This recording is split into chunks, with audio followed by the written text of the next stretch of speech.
What would happen if you were motivated, productive, and chase your dreams?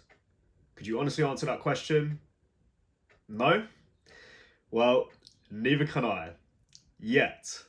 But this is what this channel is all about. Hi, I'm James. I'm 26. I live in London and I work in finance.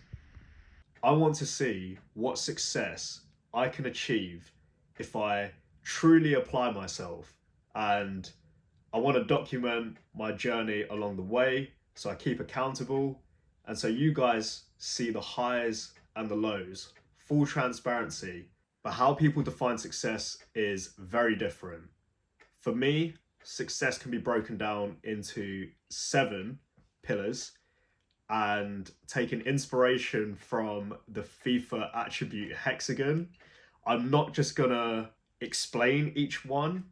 I'm actually going to give myself a rating out of 10. So you guys can see where I feel like I'm at with each one. So without further ado, the first pillar is my financial situation. And that covers money you would have in the bank, but also investments you would have in the likes of stocks or bonds. And then finally, assets that you'd own, like a house or a car. So for me personally, I have about 30,000 Great British pounds saved in the bank. I have no house and no car. And so I'm giving myself a 2 out of 10 for my financial situation. Pillar number 2 of success for me is my career. So I've got quite a solid career at the minute.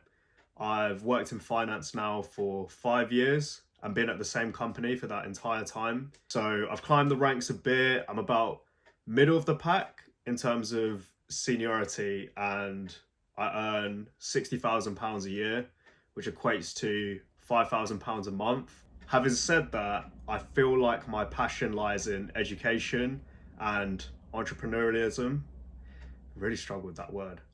Entrepreneurialism. Entrepreneurialism. Screw it. Entrepreneurship. I feel like my passion lies in education, and I'm also very interested in entrepreneurship. I'd like to try my hand at that and really give one of the side hustles a go that you hear the gurus bang on so much about. So with that being said, I do have a solid career, but I'm also interested in other things and would like to see where that goes. So overall rating for the career pillar for me is 4 out of 10. Pillar number 3 is my physical health.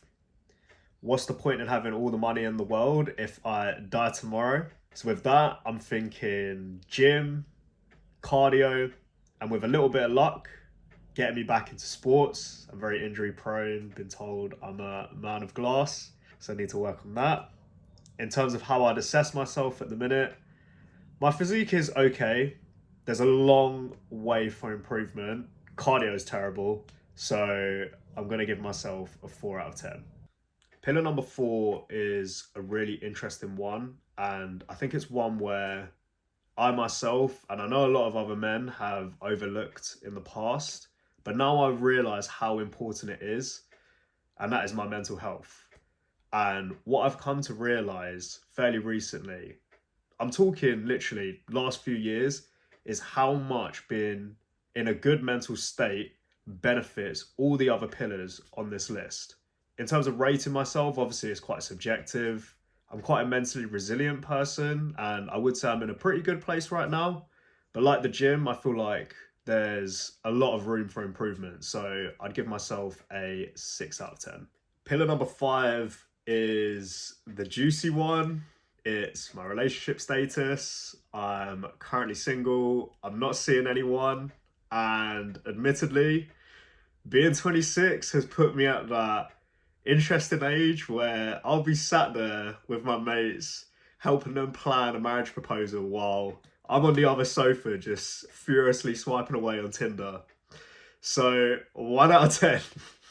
So the remaining 2 pillars, we've entered subjective territory and we're going to stay there, but I do think this is a really important one for me in terms of success and the pillars, and that is my relationship with my family. I owe my family an enormous amount for making me the man I am today and all the love and support they've given me along the way.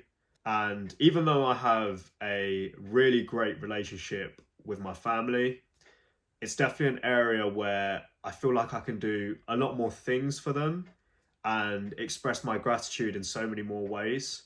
So, for my relationship with my family, the sixth pillar, I would give myself a 6 out of 10. Finally, another subjective one, but again, really, really important, is the relationship I have with my friends, my circle of friends. I'm really lucky to have a really close knit group of dependable, caring, and such an inspiring friendship group. And it's important that I continue to put the effort in to make sure that they're not just friends for now, but friends for life. Cheesy as it sounds, but true. Honestly, I see some of my friends as family. In terms of where I'd rate myself, I'm so happy with the circle that I've got at the minute. But again, I think there's a bit more I could do to express my gratitude and do for them. So 8 out of 10 for me. So there you have the 7 pillars of how I would define success. But now we need to move on to my objectives. What are my actual goals for some of these pillars? Now, for an objective to be really good and well defined, it needs to be measurable. Shout out SMART targets if you know what that is. In essence, I understand, especially towards the latter half of my pillars, they're very subjective in terms of how you'd measure them. But I can't focus on all these pillars at the same time. So I'm actually only focused on 3 at the minute: financial situation, my career, and to some degree, maybe not as important, the other 2, my physical health. So for my financial situation, there's 2 objectives. First is to grow my net wealth. It's currently £30,000 to £40,000 in 6 months' time. And then secondly, a massive one for me is to actually get my butt on the property ladder and buy myself my first house in the next 6 months as well. In terms of my career, I want to try my hand at one of the side hustles, but I want my goal to be realistic. I'm not going to be telling you that I've got 500 clients in the next 3 days. No. Instead, I'm going to spend the next 2 months researching and building the skills that I need in a particular side hustle that I select. And then month 3, that will be focused on landing my first client. Finally, my physical health. There's a number of goals I have for this one, and I'm going to dedicate a separate video to it, so stay tuned for that. But yeah, there you have it. Those are my overall objectives so far in the 3 pillars. Nothing crazy, but realistic goals that I can achieve. I know by putting my goals and objectives out there on the internet, I'm really putting myself out there. But what that will do is it'll keep me accountable. I'll be posting consistently. I can't tell you now whether the next update will be a bad one or hopefully a good one. So you'll have to stay tuned to find out. But until then, thank you very much for your time. If you're following a similar self-improvement journey like me, then best of luck to you. Best of luck to myself. And I'll see you in the next one.